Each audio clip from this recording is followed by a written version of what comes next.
are back for another edition of the Unreasonable Odds podcast. Steve Buchanan with my co-host Julian Edlow in a very news-filled Thursday. As we record this Thursday afternoon, some news dropping last night.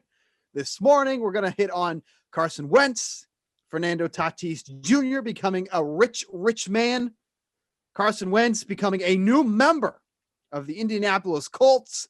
And then after that, Julian, I believe you have a special guest coming on to talk a little hoops after we're done with that. Yeah, we're going to have Gallant from OddsShark on the show.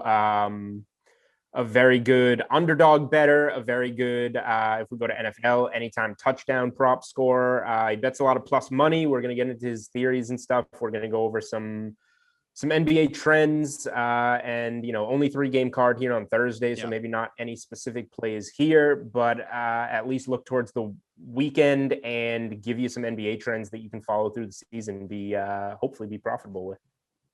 Let's start off with the news that just broke like literally less than an hour ago before we even were going to record this. Carson Wentz has been traded by the Eagles going over to the Colts.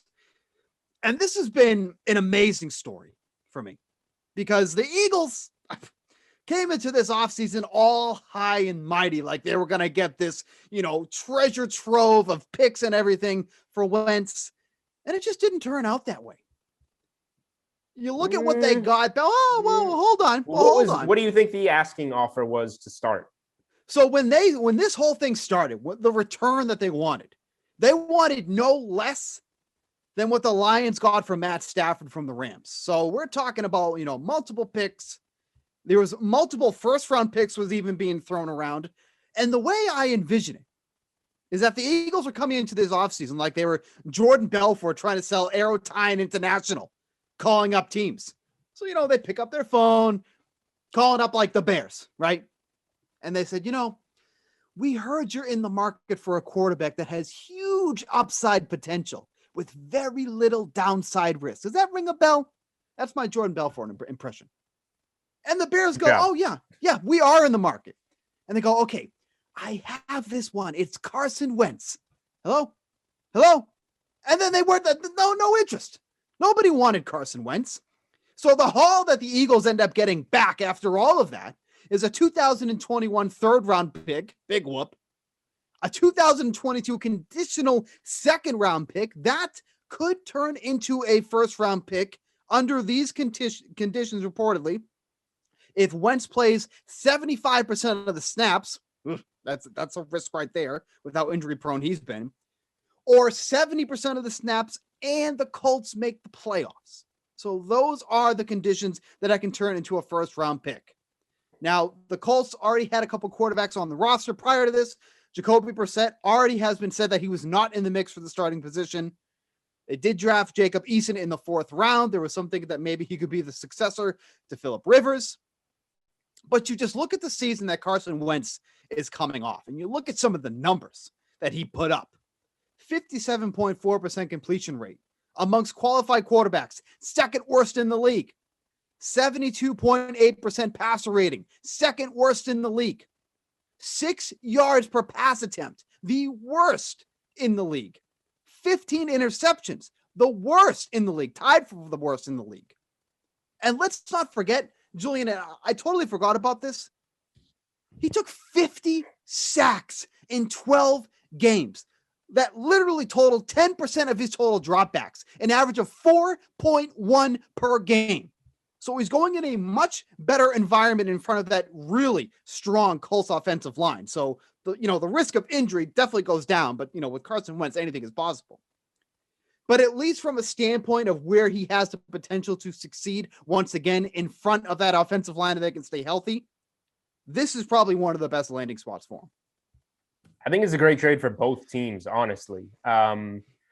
The Colts, for clear-cut reasons, they need a quarterback, and they just got a quarterback that has shown us before that he can play at an MVP type of level. He has to stay healthy. That's a must. Now,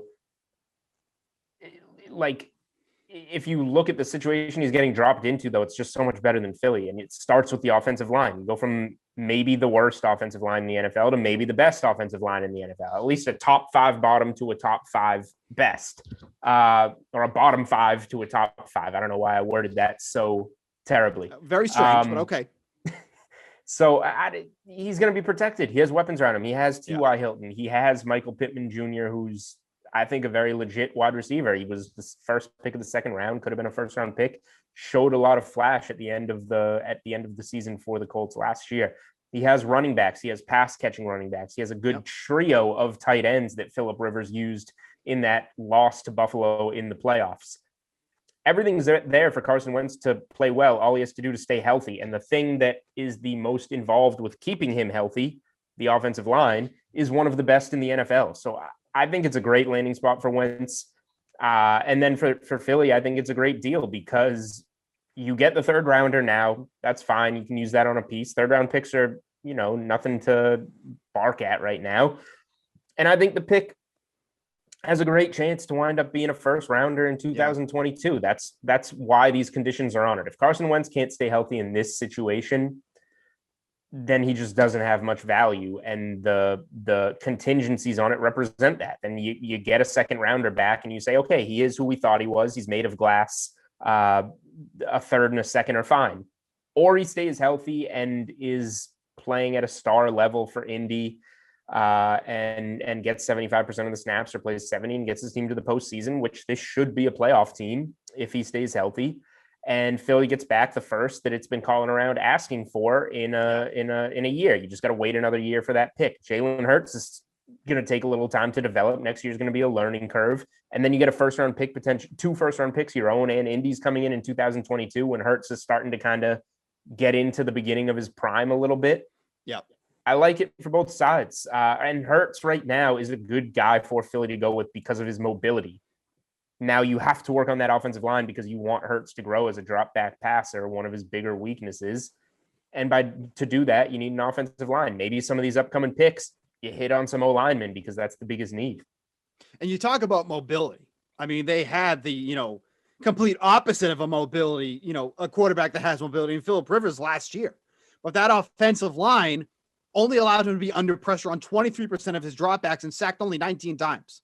Like, Wentz literally almost tripled that total in less games with the Eagles last year. Like, he was just getting demolished, absolutely demolished.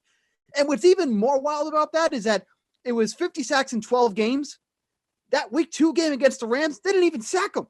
So it's 50 sacks in 11 games, realistically. That's absolutely asinine that a team would be able, that offensive line would let that happen to the quarterback. Much, much different situation here. Talk about some of the Rams are the team that didn't get a sack on Wentz, too. Right. I had to make sure that was correct, but that was correct.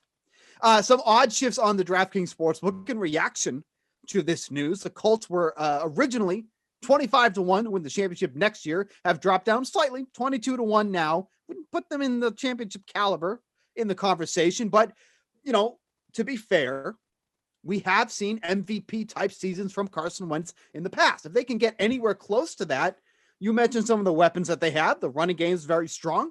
Michael Pittman Jr., Carson Wentz, that could be a deadly combination as they start to acclimate with each other. That could be some good value right now.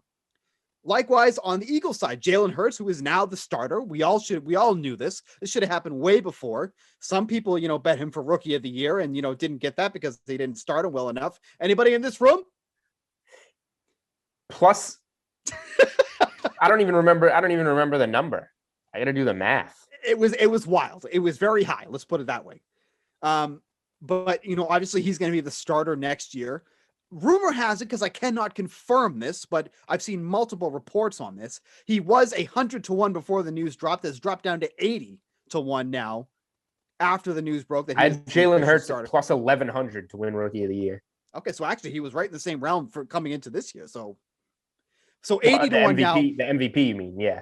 Correct. I had him at 110-1 to win Rookie of the Year. Should have started him earlier. Now he goes from 101 to win 102-1 to win MVP to 80-1 to win MVP. Yep. So, obviously we saw what he can bring last year, and now he's going to have a full season. It'd be great if we got some healthy receivers for him too, because remember, To be fair, for as bad as Carson Wentz was, he was kind of working with a skeleton crew last year too as well. But that does, has nothing to do with just how bad he was under pressure and all that. So if Jalen Hurts has some of those receivers healthy, may not have Zach Ertz. Rumblings going around that he's on the trading block as well. But we'll see what the Eagles end up doing this offseason. But those are kind of some of the ramifications from that trade that has gone down from a sportsbook perspective. Any interest on any of those? Any good value still? Do you still think 80-1 on Jalen Hurts is a fair value for him at, with the situation he's going to be in? Is that even something worth considering at this point? It's a fair value. We kind of knew, we knew Wentz was going to be traded. We knew it was coming this week, next week, soon. So it's just the better value is 100-1 is better than 80-1. So since we knew it was coming, if you had interest in Hurts, you should have taken it a day ago, last week, whenever, because you knew he was going to be Philly's starter. So arguably it's worse value now, but he's still appropriately priced in the sense that he has almost no shot of winning MVP. Is he going to make some strides and improve the Eagles? Probably. I like Jalen Hurts. Maybe it's some of my Alabama bias, but I think he's a very capable quarterback. I think he plays well in big games. He's very poised. He's a good combination of running and throwing the ball. So I think this is the right move for the Eagles. I think this is the right move for the Colts. I'm not betting Jalen Hurts or Carson Wentz to win MVP, but we saw how bad that division was. The Eagles are plus 400 to win the division. That's fair, totally fair. The Colts are minus 106, basically a pick 'em to win that division. They arguably should be better this year than they were last year. Tennessee's right behind at plus 120, given that Houston and Jacksonville have virtually no chance. I think the division odds there are interesting on both teams to potentially do something with. We're going to move over to the Diamond, where the news that was the big news until this morning was that the Padres officially locked up their stud, the face of baseball, and I will take that to the grave.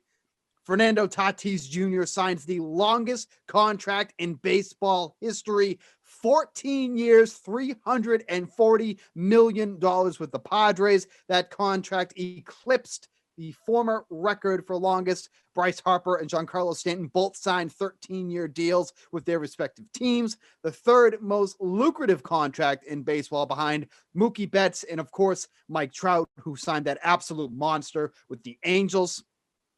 And the amazing thing about this, too, is that this was so not necessary for the Padres to do right now because, he wasn't even eligible for free agency until 2024. They're going to be doing arbitration hearings for him over the next few years, but they lock him up now until 2034, which is just insane to think about at this time, that someone's locked up him for that long.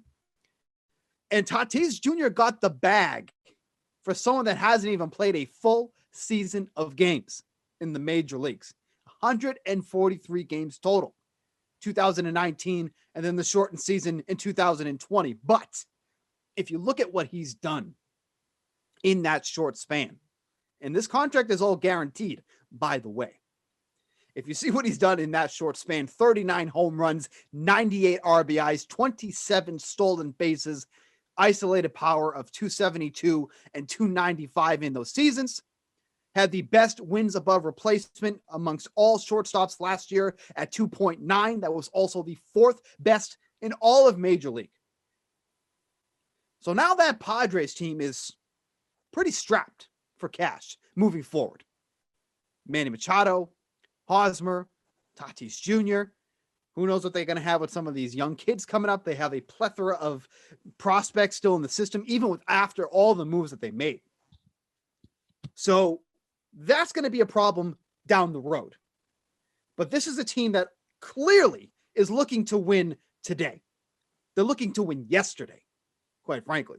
With all the moves they've made in the rotation, in the lineup, you basically have one of the most premier players in the league coming up right now with Tatis.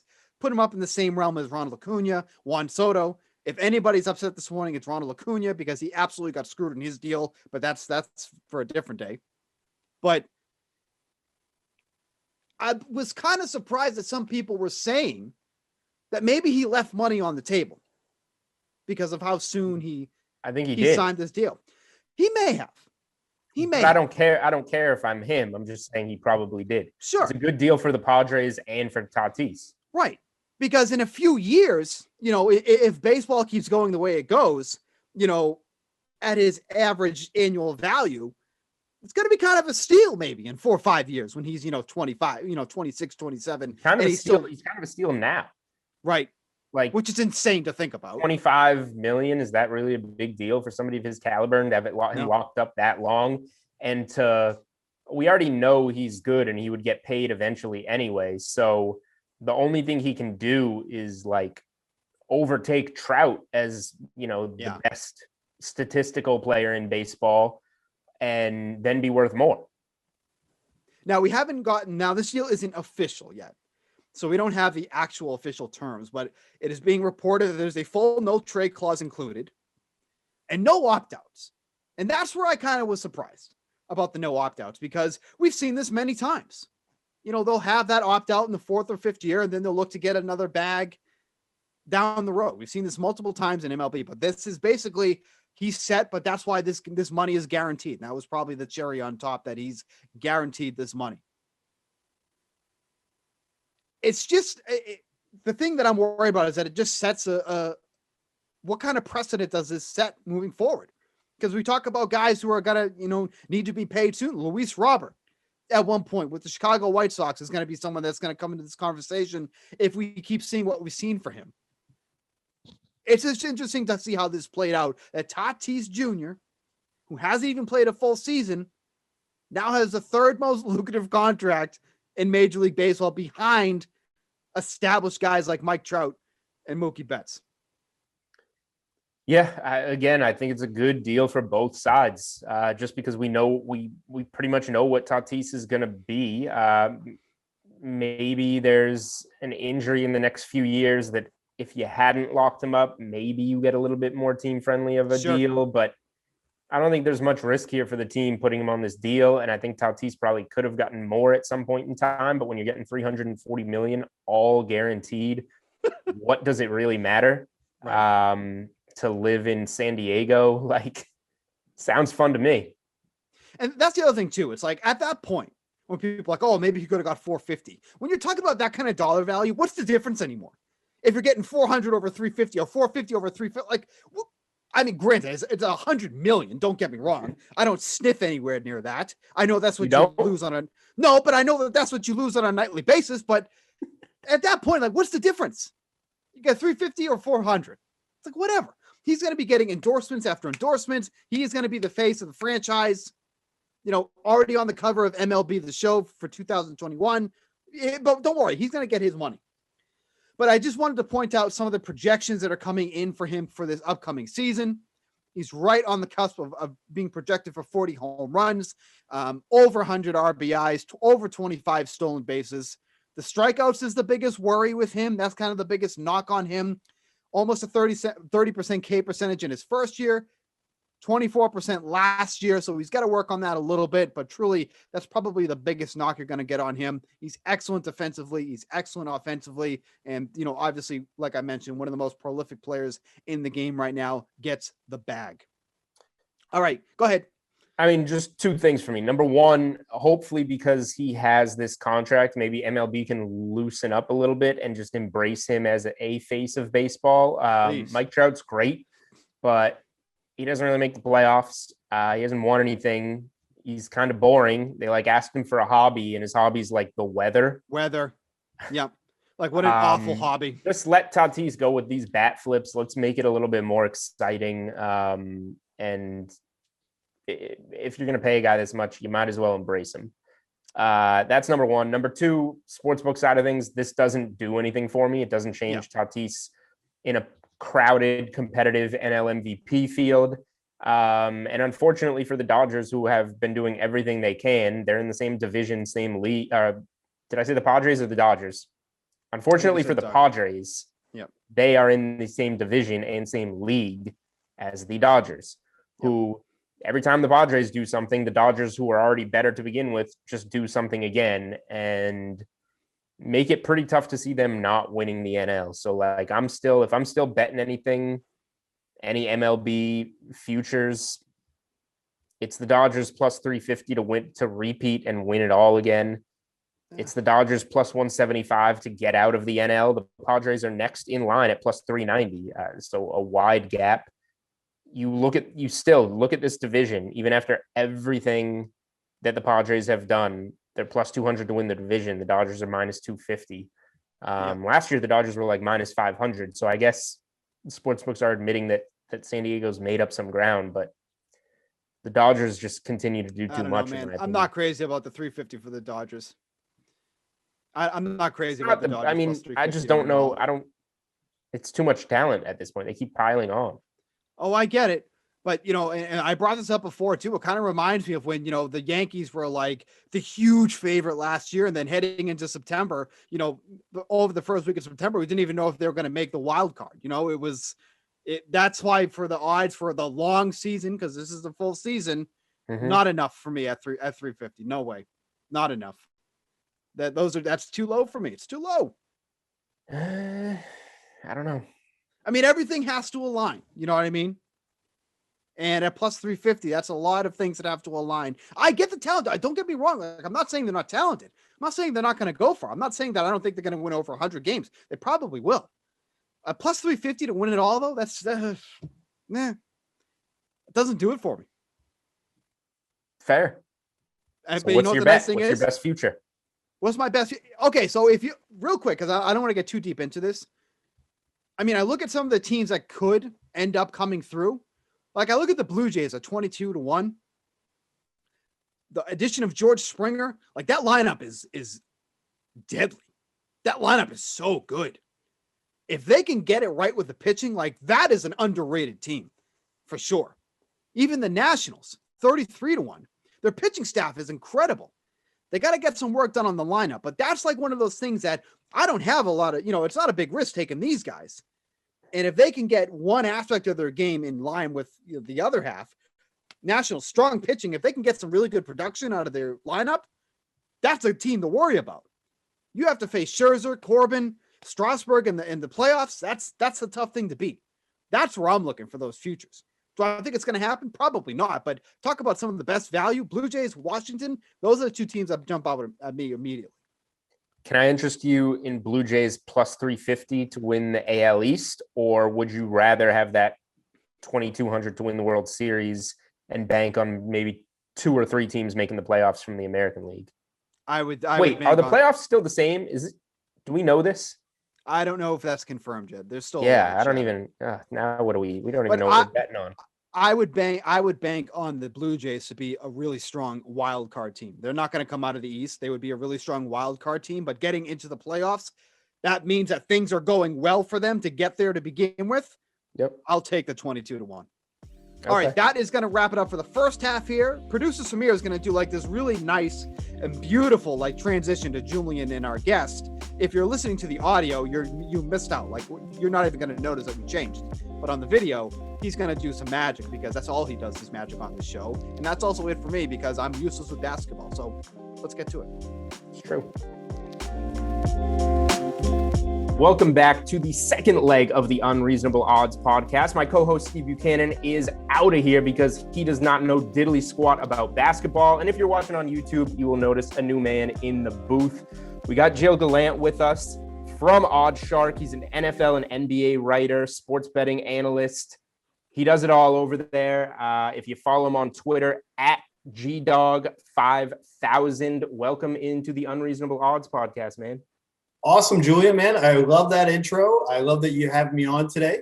And it's finally great to, for the people who probably follow along, Julian and I, we've interacted plenty of times on Twitter, but we never actually got to have a conversation face to face. So this is refreshing. This is good.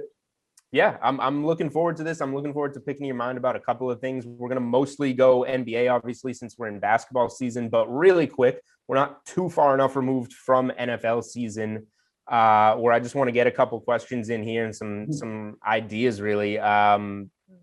We'll get into your main thing. Your bread and butter, I would say, and you tell me if you agree, is touchdown props and turnover props in the NFL.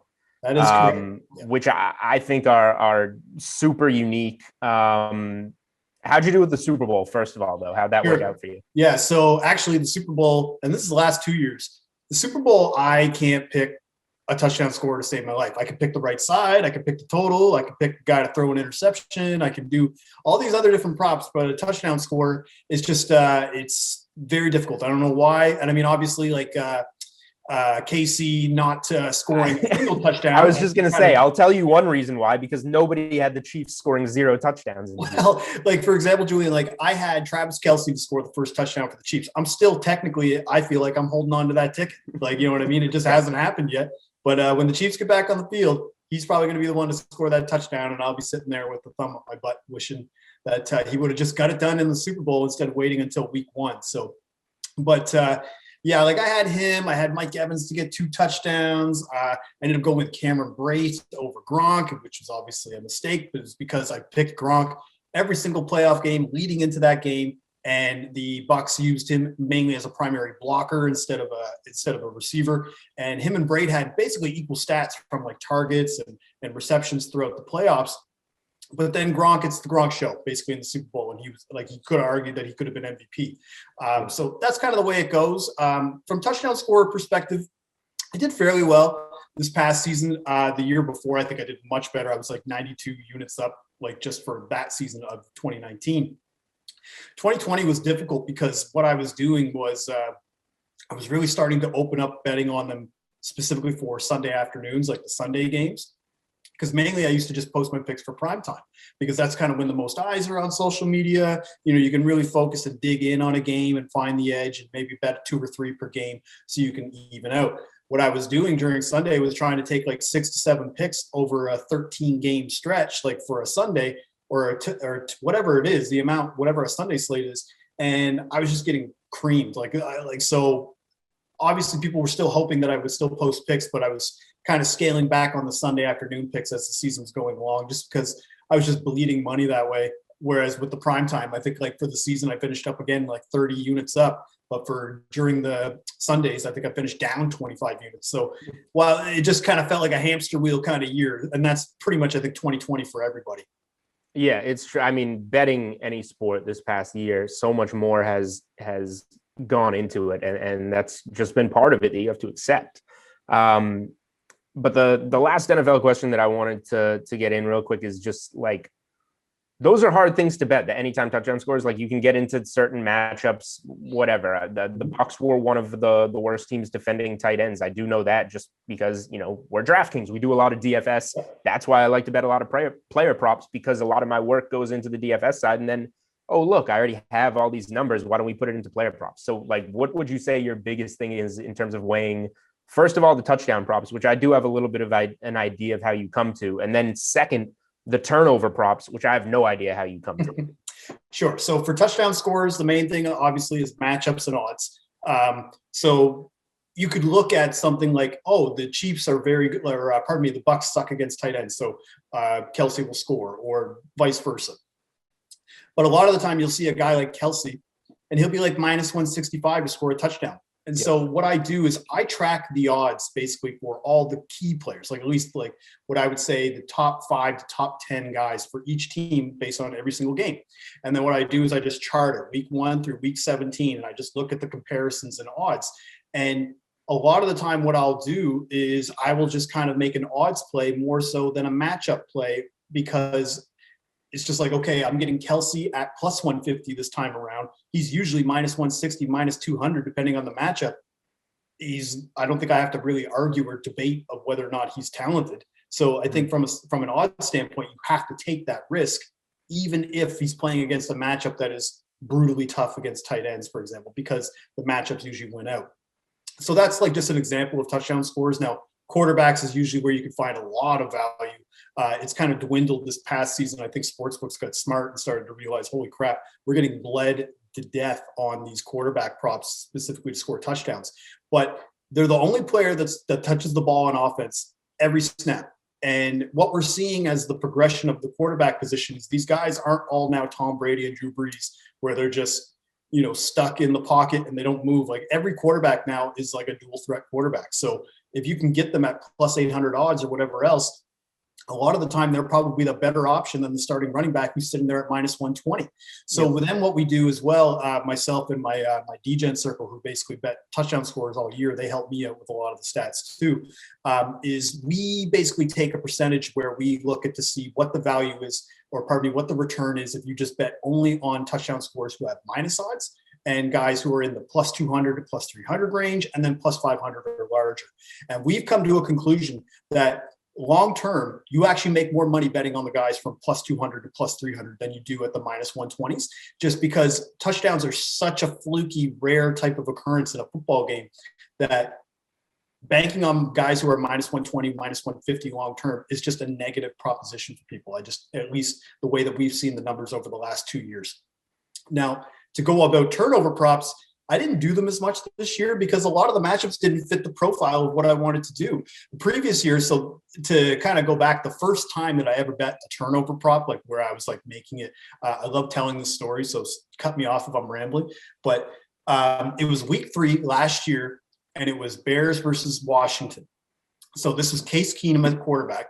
And the Bears defense is still pretty good. You know, Eddie Jackson, Clinton Dix in the secondary. Yep.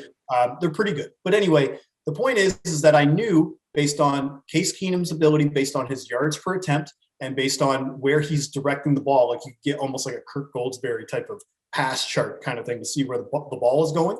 He loves to throw over the middle. And any quarterback that does that is just so prone to interceptions, whether it be the ball tipped up, you know, a ball thinking it's going in the dirt and then another guy grabs it, or even just getting strip sacked or something like that because they're going to throw the ball. So that matchup fit where I basically bet turnover on every single one of Washington's drives, and it hit 4 straight times in that game. Like I made like 32 units of profit just on that one game. And like people, like I made like 5,000 new followers just like that night, just because people were following along. Like I was posting on Twitter before the turnover would happen, and then it happened. So people were like, holy crap, go buy a lottery ticket, blah, blah, blah. Anyway, the point is that for turnover props, you need to have a quarterback who is going to sling it. So a guy like Baker Mayfield is a pretty good candidate for that. But a lot of the time when I bet these turnover props, I'm only going to do them on prime time, because if you try to do it on Sunday, you're just spread way too thin between 13 to 15 games trying to balance it. And, you know, you don't want to just only focus on one game, even if you think you have an edge like that, because you could maybe be missing edges on the other 13 to 14 games. So from a turnover prop standpoint, it's got to be a strong defense that forces turnovers. I think that's pretty basic, but also a quarterback that is going to have a good yards per attempt, because a lot of the turnover props do hinge on quarterbacks. All right. I like that, man. There's a method to the madness, because I just see you on Twitter at GDog5000 turnover this drive. I'm like, well, how does this guy know this? And sometimes you're betting big plus money. So plenty of times it doesn't hit. That's just how it plus works. 500 almost every time that I hit it. So my thing is that I love it, is that if you bet the first 4 drives of the game, if you hit one, you've made profit just like that. But again, you can go down the rabbit hole of maybe losing 5 units just like that in the first half because you were chasing. Exactly. So sticking with plus money, taking us over to the NBA, I have been betting less and less spreads, less and less money lines this season. I was doing some of it in the bubble. I was having a great regular season, especially that all-star break until the shutdown with COVID, doing really, really well. And it just didn't carry to the bubble. So since then, I've kind of transitioned. I was always a player prop better. Just coming from the DFS side of things, it makes sense, just like we were talking about with the touchdown scores. And that's been going, once again, it suffered a little bit in the bubble. It's been going really well again this season, but I've found it tougher and tougher to pick winners, pick teams covering against the spread. I bet very few, I would say, underdogs on the money line in the NBA this season. And if I do, we're talking like a 2 or 3 point dog that were plus 120, plus 130. And I think this translates well to, you know, taking stabs, building a long-term bankroll. You're somebody that will, you know, lay it on a couple of NBA underdogs and say, I might go 0-2 tonight, but, you know, over the course of a month, over the course of a season, I think more of these dogs are going to hit and make me profitable. Tell me a little bit about what goes into you picking those underdogs. Sure. Yeah. And it's a pretty, I don't want to say it's a flawed model, But it's essentially like it's a pretty public model. It's not exactly like I'm not going to pretend like this is some sort of like genius that I came up with. Oh, just bet on all underdogs. But it's just the fact that that's what's happening right now, and you have to be able to react to it and jump on a trend like that before the sports books correct themselves. So for anybody who follows me on Twitter, you probably saw last night, I bet on every underdog last night just as an experiment. There were 10 games last night, and I went 4-6. But you know what's funny about going 4-6? That'll do it.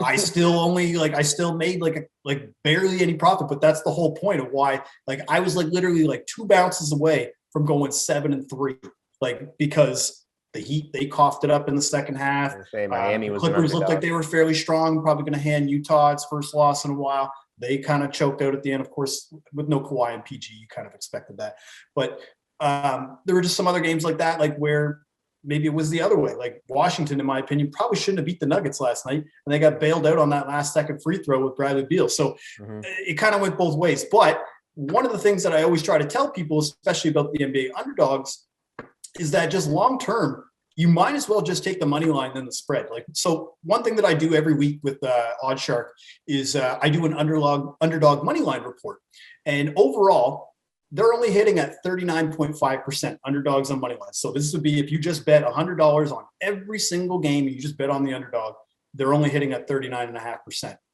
But when you hear that, you think, oh crap, like, well, that's a huge losing play. It's like actually not the case. If you would bet $100 on every single game, you'd be at $4,600 just doing that, just blindly. Like, you know what I mean? Like, and specifically the teams that are doing it really well are the home dogs. They're 70-100 going into Tuesday's games.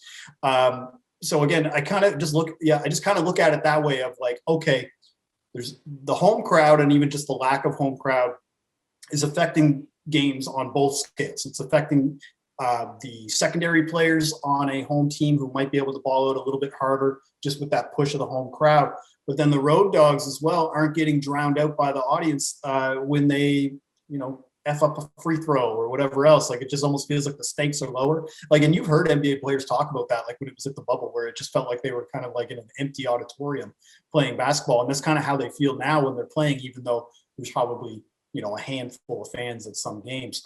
Yep. So from an underdog standpoint, like, I don't know if I could just say by the end of the season, full conclusion that it's going to be a profitable endeavor, because you did see some regression. Like after the first month, if you had just bet every underdog, you would have been up like $6,500.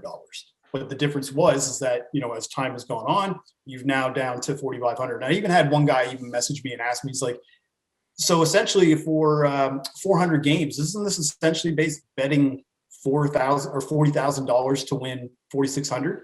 I was like, well, yes and no. Like, yes, you did technically. You don't want to think of it that way. If you bet $40,000 and just won 4,600 back in return, I mean, I guess. But the difference is that like you're capping your total payout based on what you do if you just did it a single bet. The potential for this to go to $7,000, $8,000, maybe even $9,000 over a course of the season is very much in play, because you're seeing some of these teams, with the COVID protocols and the weird travel schedules and doing these back-to-back slates and just all this discombobulation of the way a regular NBA season is being played, the way that we're used to seeing it being played is completely flipped on its ear.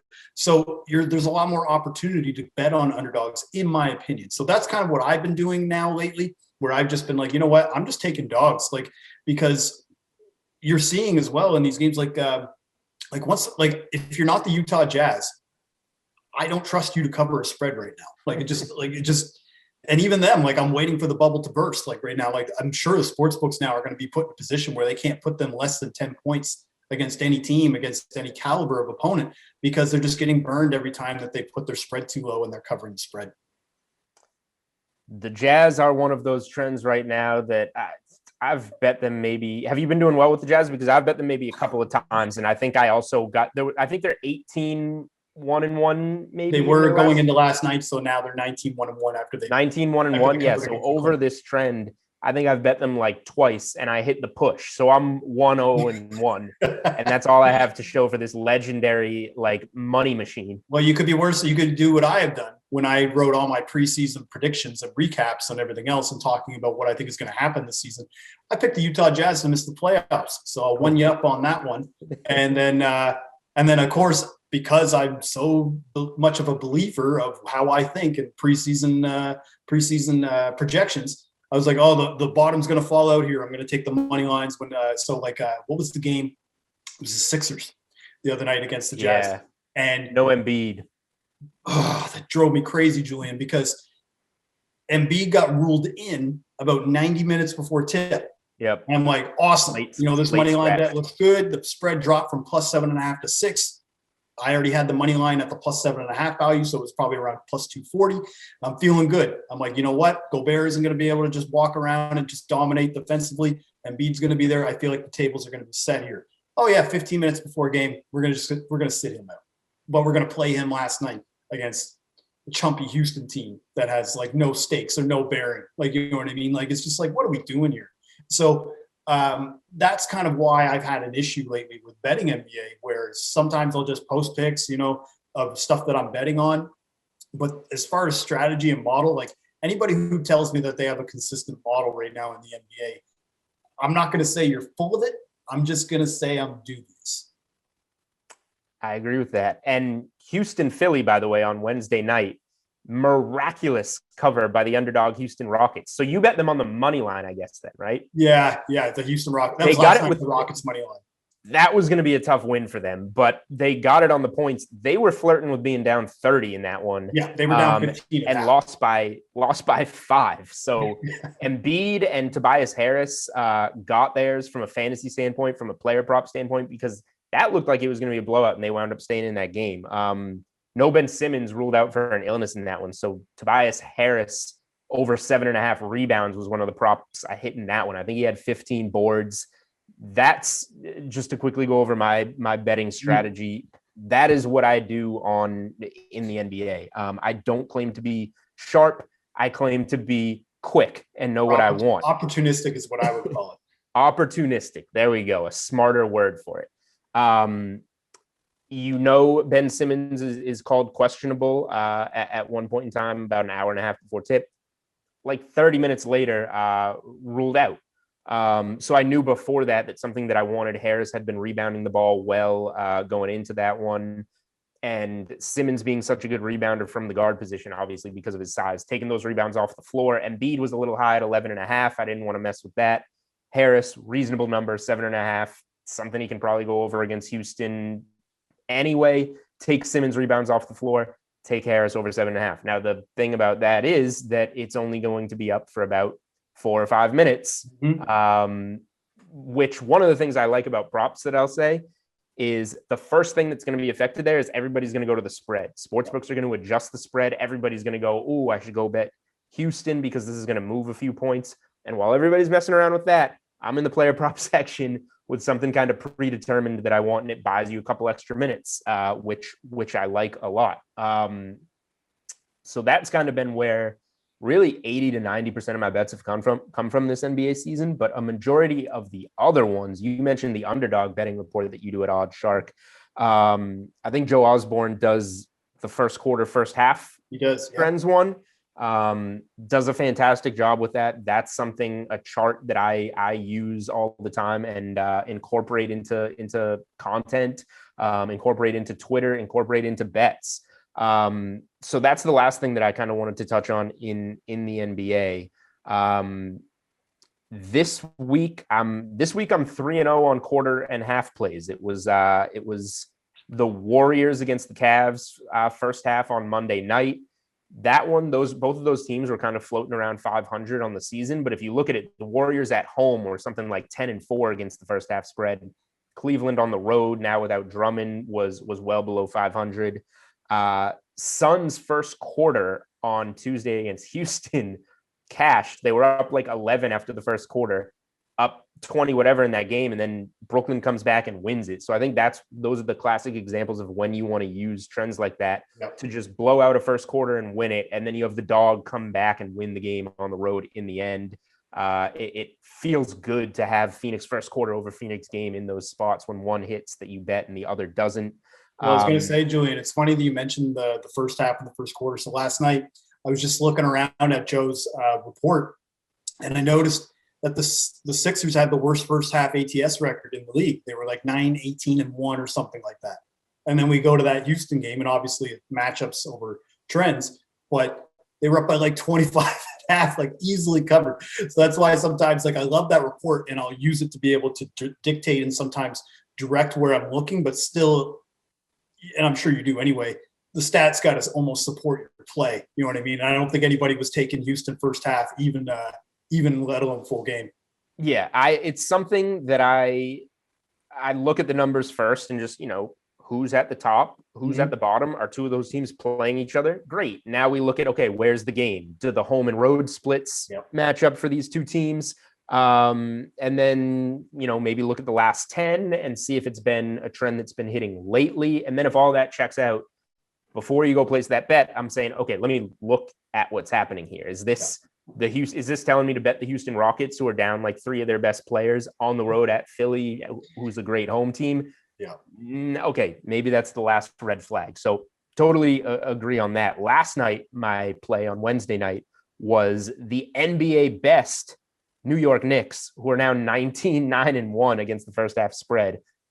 29-1 against the first half spread. 12-4-1 against the first half spread on the road, I believe, and have cashed 10 of their last 11 first half plays. They were in Orlando. Orlando's dinged up, nothing special. They're now 3-8 in their last 11 against the first half spread. So that one was kind of the perfect one. There were no red flags. Played it, cashed. So those are kind of my overall thoughts here. I kind of like playing quarters and halves more than games, because my kind of idea is, okay, a number is set for a game. That's the full game number. Now the number's cut in half for the half. It's cut in quarters for the quarters, but that doesn't dictate necessarily how these teams come out of the gates and play. There are slow starting teams, fast starting teams. And when you get the perfect matchup, you got to go with it rather than go with the game. So I've been doing the player props and these. Is there anything I didn't cover in the quarters and halves that you like to use? I know I didn't even talk about the totals. I was doing more of those last year, haven't as much this year. I might get into them. I think the only thing that I was going to say is just you're seeing a lot. I mean, they say it, but it's just more, it looks like teams are really trying to enact this action now, is that you're really seeing teams and coaches really stress about finishing quarters and halves strong. So a lot of the time, I feel like, especially for favorites, I'd have to go back and look at the numbers, but just looking over the last couple of weeks, like favorites were crushing in the first half quite often. And then maybe it just ended up like squeezing it out and losing in the end, or just not covering in the end. So that's kind of the one thing that I would say is that where I would support maybe first quarter and first half trends, especially during the regular season, is that you'll see these like juggernaut teams that are 10-point favorites.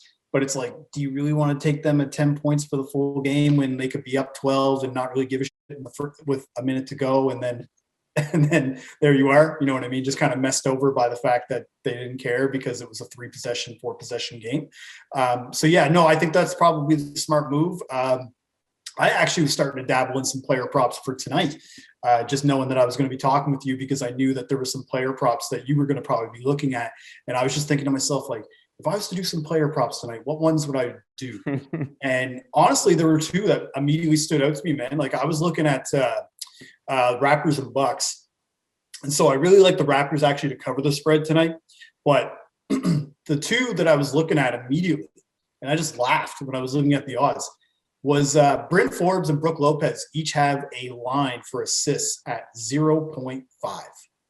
Just to get one assist tonight. And they're both at like -120, -130 to have an assist tonight.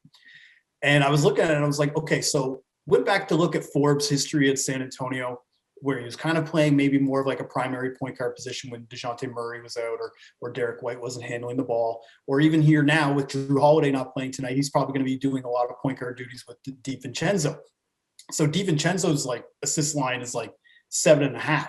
But the one thing that I love about DiVincenzo's at 3.5. Oh, is it at 3.5? Giannis is right next to him. Giannis is 7.5. Oh, okay. On DK Sports. I must have misread it. Okay, well, the point is that you can fall ass backwards into an assist in an NBA game fairly easily, especially for a guy like Brook Lopez, who's probably going to be posting up somebody on the Raptors in the post. They're going to be coming down to try to double team him. All he does is kick it out, bam, 3, you cashed your bet just like that. So for me, I feel like if it was any more than one, like I'd be like, I don't trust the way that Milwaukee's offense has looked. And then the other one is DiVincenzo over an 11.5 points.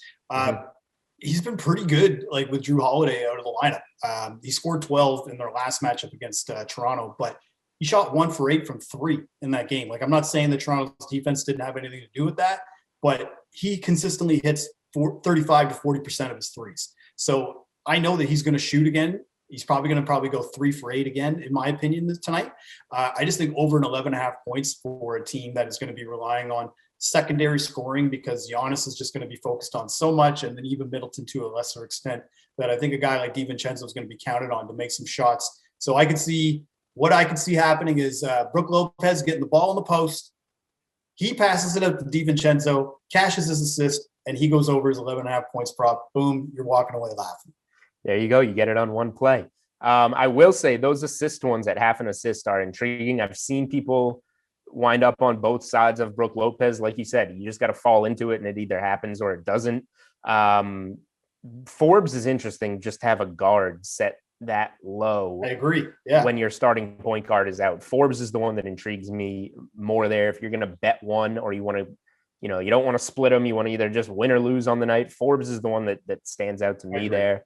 And DiVincenzo's in a good spot. I'm probably gonna, like I said, I'm gonna wait for some injury reports generally, and fire and get those out on Twitter. Here, like I said, how I get my wins. DiVincenzo's now 11.5. The first time and only time that I bet DiVincenzo was the game where Jrue Holiday wound up surprisingly scratched, and you got it. I think it was 8.5 or 9.5 at the time, and slipped it in right before tip off. And there you go. There's your winner. Yeah, I think he cashed it either by halftime or in the first couple minutes of the third quarter. So I'll have some player. If you're watching this on Thursday, I will have some player props at some point, hopefully on Thursday. But you just got you just got 3 right there on the podcast. So you got any other NBA takes before we go? Any other plays you want to get out there? Take the over for Nets games. Just do it. Like, it doesn't even matter. Like, you just, like, they played 25 games just in 2021. So if we excuse all the December games, the over is 21-4 in those games. And then I was looking at, okay, what about when the total's just at like 230, like around that range? It's 11-4 in 2020 in the 15 games where it's 230 or more. So, like, for me, I'm just like, okay, they're about to play against the Lakers, who are easily one of the slower paced teams in the NBA. But no Davis means that there's going to be a lot more room to run around in the paint. Kyrie should play. I don't know if he will or not, but if he does play, I like this total play even more. He's probable, so he's almost certainly. Okay, so then he's going to play. Yeah, like when I was looking at it, I was capping this about an hour ago.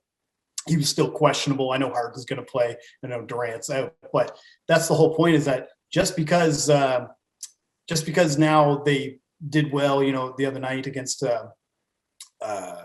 Anyway, it doesn't matter. Just the point is that their defense is terrible, and they've been terrible. They're going to put up 120 points themselves, likely. For me, when I look at this, if it's less than 240, I feel like it's an auto play. And then even then, when they have the big 3 in there, when it's over 240, the over is 6-1 in those games. So, like, for me, I'm just like, oh my God, like, there's just too many trends and too many things. And then just also the statistical stuff to back up those trends. Like, it was one thing if these were trends and then the totals are at like 210 or something like that. And, they're just kind of eking it out kind of thing. It's like, no, they're actually going over these totals by an average of like 15 to 20 points, like on an average. Like, it's not uncommon to see a final combined score of 250 in any Nets game. 232 against the Lakers on Thursday night. So there you go. All right, man. Gilles Gallant from OddsShark, at GDog5000 on Twitter. Really appreciate you joining the Unreasonable Odds podcast, my man. We'll be in touch on Twitter. A lot of plays out there. All right, Julian, man, keep grinding, keep the player props going. I follow along myself, and if you want to follow me, not you, but our listeners, if you want to follow me at GDog5000, I know NFL season is a little bit ways away, but you could read all my content at OddsShark, all the NBA and NFL stuff that I do, and then specialty stuff, and then of course, anytime I find an angle or an edge, I'll be happy to share it with you. Beautiful. There we have it.